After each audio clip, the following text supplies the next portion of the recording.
Très heureux de vous retrouver sur le plateau télé des JFR et du SFR Café dans le cadre de ce congrès. Notre invité, c'est le lauréat du prix informatique de santé et intelligence artificielle dans le cadre des prix innovation des JFR 2023. Jean-François Paul, bonjour. Bonjour. Vous êtes radiologue et fondateur de SPIMED AI. Dites-nous un petit peu plus sur cette application qui vous a valu ce prix innovation des JFR 2023. Alors l'application s'appelle Corex. Corex, c'est un logiciel d'intelligence artificielle pour la détection des lésions coronaires à partir du scanner coronaire.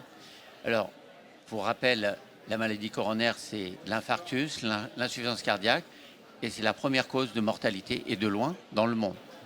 Selon l'OMS, ça fait environ 18 millions de décès par an dans le monde.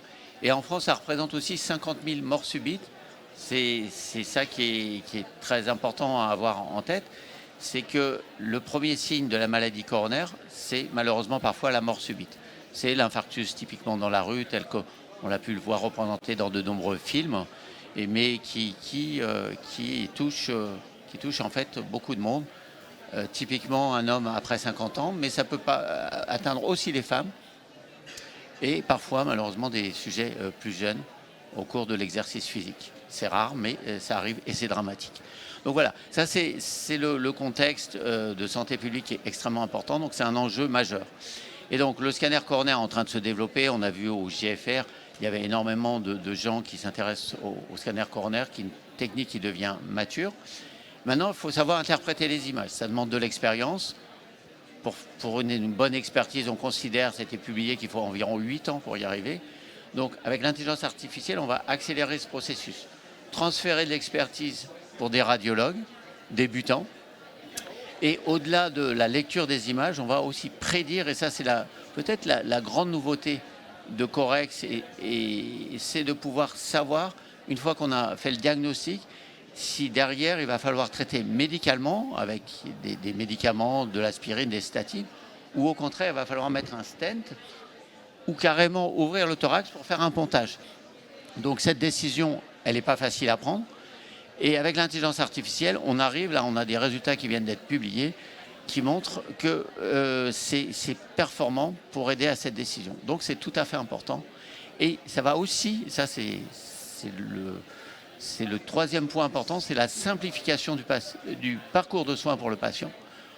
Au lieu de faire 3-4 examens, des tests d'effort, des échographies, des scintigraphies, un seul test pourrait suffire pour faire le diagnostic, oui ou non j'ai un problème au niveau des coronaires. Et la deuxième question importante, oui ou non je dois la traiter médicalement ou par stent. Et ça c'est vraiment très nouveau. Et c'est particulièrement utile, notamment, ça s'adresse évidemment aux médecins radiologues, mais ça s'adresse notamment aussi aux médecins urgentistes non radiologues. Alors ça, c'est très bien de le souligner, car ce qu'on a montré, c'est une étude qui a été faite à Genève avec notre logiciel. Ils ont montré qu'on était capable de détecter des infarctus qui passaient inaperçus, car il y a environ 10%, un peu moins de 10% des infarctus qui n'ont pas les symptômes typiques. C'est des gens qui arrivent aux urgences, mais chez qui c'est difficile, ils n'ont pas le CG typique, ils n'ont pas le... et en fait, ils passent à travers. Le diagnostic est retardé et on voit qu'avec Corex, avec le scanner, on était capable de détecter tous les infarctus qui étaient passés inaperçus par un simple scanner de l'aorte, mais qui regarde aussi les coronaires. Et ça, c'est vraiment une nouveauté.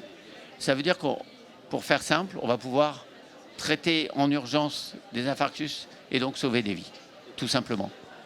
Quelles sont les perspectives ouvertes par cette application d'intelligence artificielle ? Alors, les perspectives, je reprends un peu ce que j'ai dit, c'est de faire des diagnostics plus précoces. Et ça ouvre aussi la voie vers la prédiction du risque et aussi le dépistage. Car, comme je vous l'ai dit, il y a environ 50 000 décès par mort subite, donc comme premier signe de la maladie. Donc si on fait une imagerie avant, alors il ne faudra pas le faire à tout le monde, il faudra choisir. Bon, ça ouvre aussi des questions, mais c'est un potentiel de prévenir la maladie, puisqu'on n'a souvent pas de symptômes avant un premier infarctus. Donc là, on va pouvoir voir les lésions qui sont en train de se former ce qu'on appelle les plaques athéromateuses. Et là, on va pouvoir avoir un traitement préventif plus adapté.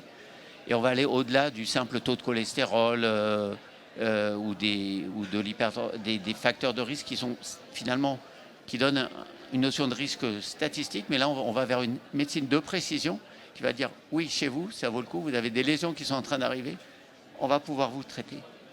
Et du coup, les patients vont comprendre les images, comprendre ce qui arrive dans leur corps et vont d'autant plus facilement adhérer au traitement. Pour finir en 2 mots, Jean-François Paul, que représente ce prix innovation des JFR pour SPIMED AI? Alors c'est une grande satisfaction pour l'équipe de SPIMED AI, c'est d'avoir la reconnaissance du monde radiologique. Et donc ça nous permet aussi de faire connaître notre innovation beaucoup plus facilement, la diffuser auprès de tous les radiologues. Et grâce aussi à l'aura de la SFR et des JFR, ça va au-delà de la France, ça va dans tout le monde francophone et même un peu au-delà. Donc on en est particulièrement fiers.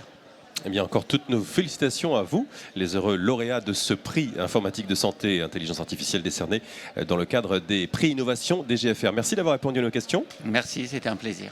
Au revoir. Et merci à vous de nous avoir suivis depuis le congrès des journées francophones de la radiologie 2023, organisé par la SFR. Merci de votre attention, à bientôt.